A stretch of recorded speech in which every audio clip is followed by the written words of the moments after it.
Dear students, as we know that this is a year of COVID-19, so you have to study by mobile or Doordarshan. In this way, I am also going to teach you from my audio. The first chapter, Teach Me to Listen, O Lord. The composer of the poem is anonymous. First we will understand about the poem. सबसे पहले हम लोग क्या समझेंगे बच्चों कि poem में क्या दिया हुआ है.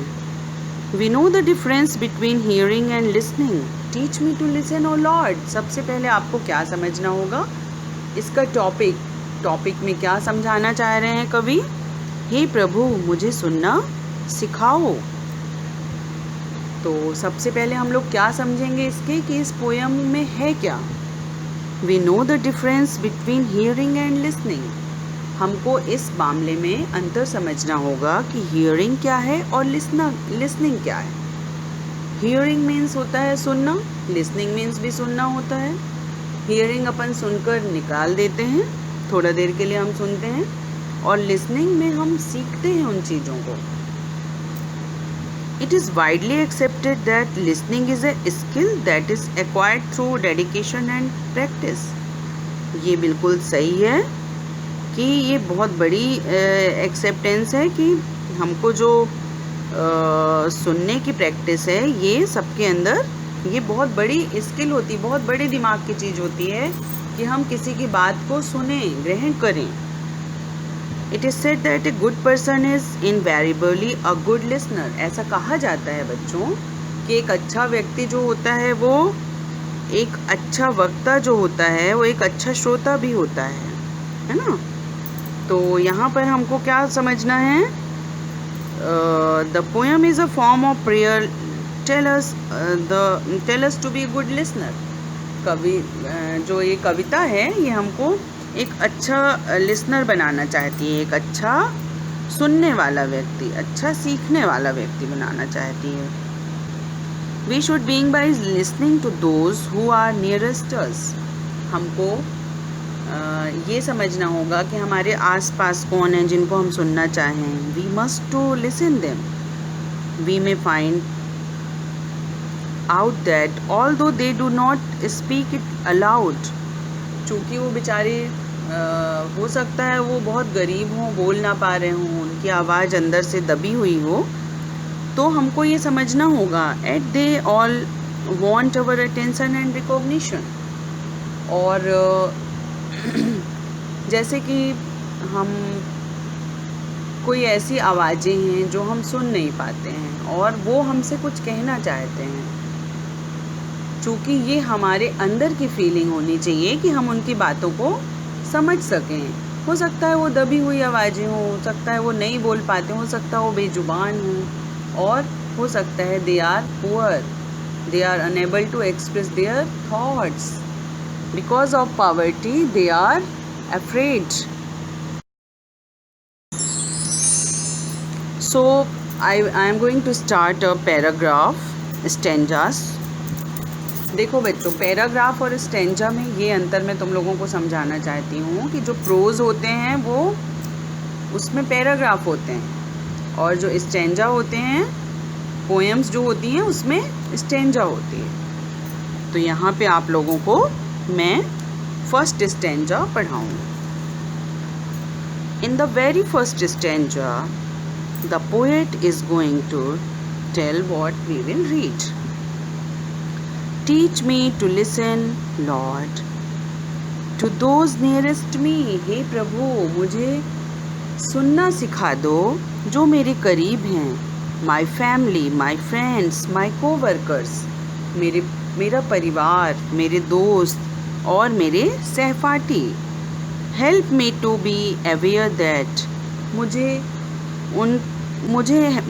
उनके लिए help me to be aware that no matter what words I hear. मुझे उन लोगों के लिए सावधान रहना सिखा दो. Help me to be aware. मैं उनके लिए हमेशा सजग रहूं, आश्वस्त रहूं, अवेयर रहूं. No matter what words I hear. कोई बात नहीं मैं क्या शब्दों को सुनता हूँ, द मैसेज इज, मैं इस लाइन के माध्यम से क्या संदेश देना चाहता हूँ? Accept the person I am, listen to me, मुझे स्वीकार करो मैं जैसा भी हूँ। लिसन टू मी, मुझे सुनिए। Second stanza, teach me to listen lord, हे प्रभु मुझे सुनना सिखा दो। To those far from me, वो लोग जो मेरे से दूर हैं। The whisper of the hopeless, उन उम्मीदहीन जिनकी कोई उम्मीद नहीं बची, उनकी मैं उस गूंज को सुनना चाहता हूँ, उस फुसफुसाहट को सुनना चाहता हूँ। विस्पर मीन्स कान, जो अपन फुसफुसाते हैं ना, दैट इज़ जो बोल नहीं पाते हम, बहुत क्लियर नहीं होता है, फिर भी हम विस्परिंग साउंड मीन्स धीरे से हमको बोलने वाली बातें। द विस्पर ऑफ होपलेस, मैं उस आशाहीन व्यक्ति की आवाज़ सुनना चाहता हूँ। द क्लियर ऑफ फॉरगॉटन, मैं उसका दर्द भुलाना चाहता हूँ। मैं उसकी दर्द भरी आवाज़ उनको सुनना चाहता हूँ, उनकी प्लाइट को, उनके दर्द को सुनना चाहता हूँ जिनको भूल जाया गया है।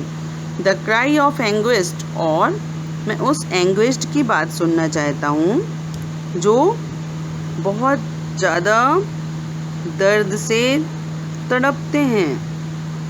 एंग्विस्ट मीन्स होता है मेंटल सफरिंग, जो मानसिक रूप से अंदर ही अंदर घुट रहे हैं। मैं उनकी आवाज़ को सुनूं, ऐसा मुझे, हे प्रभु मुझे मेरे अंदर ऐसी क्षमता दे देना।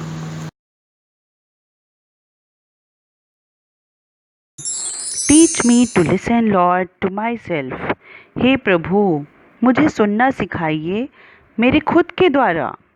Help me to be less afraid, मैं कम डरा हुआ महसूस करूं। अफ्रेड मीन्स होता है डरना, less means come.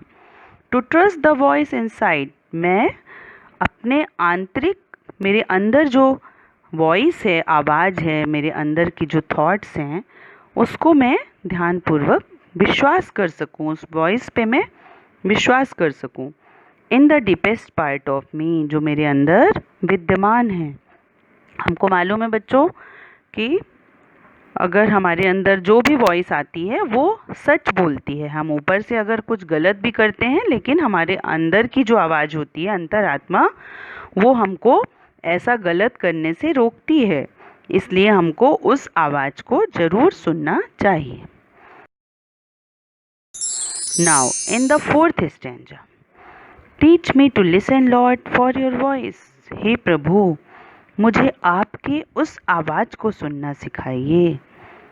In business, भले ही मैं व्यस्त रहूं, बिजनेस हियर मीन्स व्यस्तता। एंड इन बोर्डम, और जब मैं बोर भी हूँ। इन सर्टेनिटी, और जब मैं श्योर हूँ, निश्चित हूँ। एंड इन डाउट, और जब मैं शंका में डूबा हुआ हूँ। In noise and in silence, noise में शोरगुल, हल्ले में भी प्रभु मैं आपकी आवाज़ को सुन सकूं। एंड इन साइलेंस, और उस शांति में भी मैं आपकी उस आवाज़ को महसूस कर सकूं। Teach me to listen lord, हे प्रभु मुझे सुनना सिखाइए। तो हम लोगों ने इस पोएम में क्या सीखा? यही सीखा कि हमको अपनी उस आवाज़ को, उस आवाज़ को हमको सुनना है, जिसके हम जिस आवाज़ को हम आगे तक बढ़ा सकते हैं। इट मीन्स कल मैंने आप लोगों को बताया था, the voice of poor, the voice of to those who can not speak frequently.